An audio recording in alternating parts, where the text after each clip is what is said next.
Bem-vindos à nossa análise de hoje. Vamos explorar um estágio fundamental e bem primitivo do desenvolvimento psíquico, a posição paranoide-esquizoide. A gente vai se basear nas ideias de Melanie Klein e principalmente no trabalho do Thomas Ogden. Isso. O livro dele, The Paranoid Schizoid Position, Self as Object, é a nossa referência principal hoje. Perfeito. E o nosso objetivo é tentar entender como essa fase inicial, que vem antes mesmo de um eu mais claro, sabe? Como ela molda a nossa experiência. Exatamente. É um estado de ser, assim, bem inicial, quase impessoal. A experiência é mais como um isso está acontecendo, do que um eu estou sentindo isso. É um mundo psíquico bem particular, né? Marcado por mecanismos como a cisão, o splitting e a identificação projetiva. São eles que dão a tônica. Ok, então vamos começar por aí. Essa ideia do self como objeto. O que isso quer dizer na prática? Quer dizer que, nesse momento, ainda não tem um sujeito ali interpretando ativamente o que acontece, sabe? Isso. O self é mais como um palco onde as coisas acontecem, é um objeto passivo. Tem aquela frase do Grodeck que captura bem isso. O homem é vivido pelo isso. Os pensamentos, os sentimentos, eles meio que acontecem ao bebê, não tem aquela consciência reflexiva por trás. Entendi. É tipo a diferença entre eu só constatar está quente e eu perceber, nossa, eu sinto que está quente. Para mim, falta essa camada de autorreflexão, né? Isso mesmo. O Ogden até menciona uns exemplos clínicos, né? De pacientes que omitem os pronomes. Falam tipo, fui na escola, sem sorte, como se fossem mais um objeto dos eventos do que o agente. Exato. E aí entra o splitting, a cisão, que é, assim, absolutamente crucial nesse momento. E o ponto-chave aqui, que o Ogden trabalha muito bem, é que não é só uma defesa contra a ansiedade. É, antes de tudo, um jeito de organizar o caos sensorial inicial. Desorganizar. Como assim? Separando radicalmente o bom do mal, o prazer do desprazer, o seguro do perigoso. É quase criar uma ordem binária básica para poder lidar com o mundo. Faz sentido. Quase como uma resposta, sei lá, instintiva. Tipo o filhote que foge da sombra da asa de um falcão. Uma separação imediata entre perigo e segurança. E, psicologicamente, isso leva àquelas relações de objeto parciais, certo?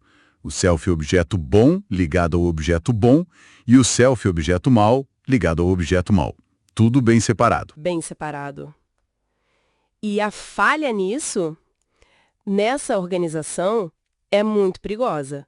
O Ogden descreve o caso H, um adolescente psicótico que sofria muito porque amor e ódio se misturavam de um jeito caótico. Ele amava odiando e odiava amando, sabe? Uma confusão total.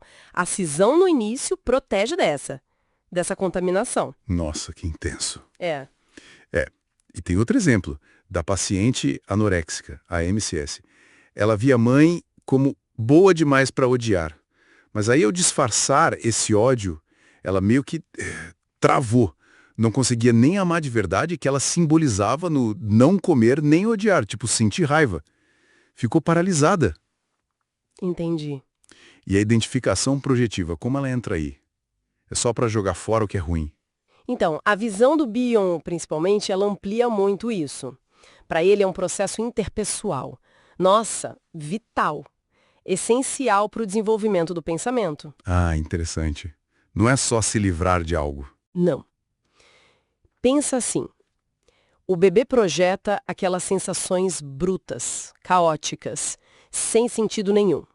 Os elementos beta, que o Bion chamava, ele projeta isso na mãe. E a mãe... A mãe funciona como uma continente. Ela recebe essas projeções, processa, metaboliza e devolve para o bebê como experiências com significado.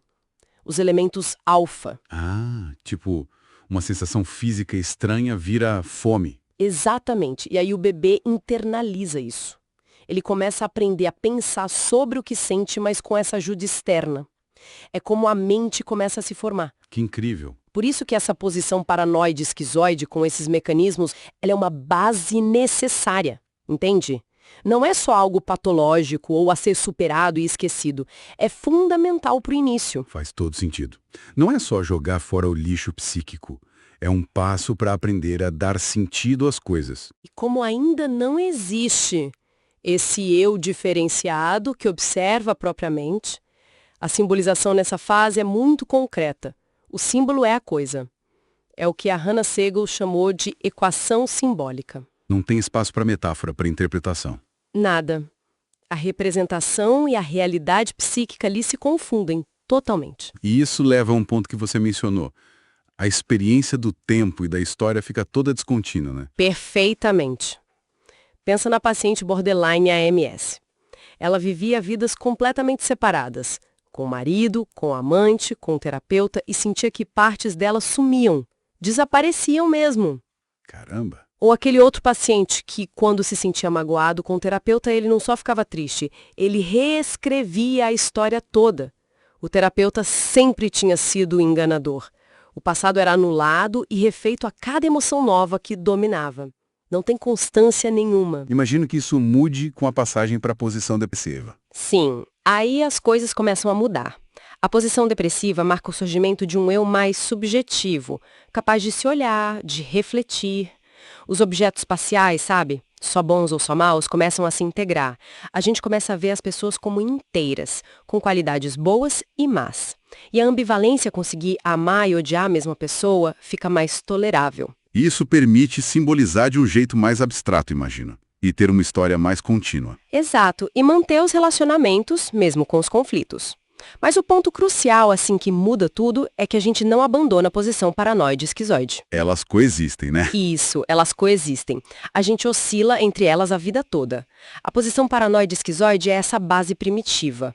Um mundo pré-subjetivo, organizado pela cisão, pela identificação projetiva, onde o símbolo é concreto e a história é fluida. É muito impactante pensar como esse jeito de funcionar, sabe? Essa necessidade de separar radicalmente o bom do mal, que foi vital lá no começo, continua tão ativa, influenciando nossas relações, nossos medos, nossos amores, muitas vezes sem a gente nem notar. Pois é. E fica a reflexão, né? Em que momentos do nosso dia a dia, talvez quando a gente está sob estresse ou num conflito, a gente não acaba regredindo um pouco para essa lógica mais primitiva? Em que situações a gente opera mais por cisão, simplificando demais a realidade? Ou talvez reescrevendo nossa própria história interna para não ter que lidar com a dor da ambivalência, deixando aquele isso acontece tomar o lugar do eu sinto? Fica aí para a gente pensar.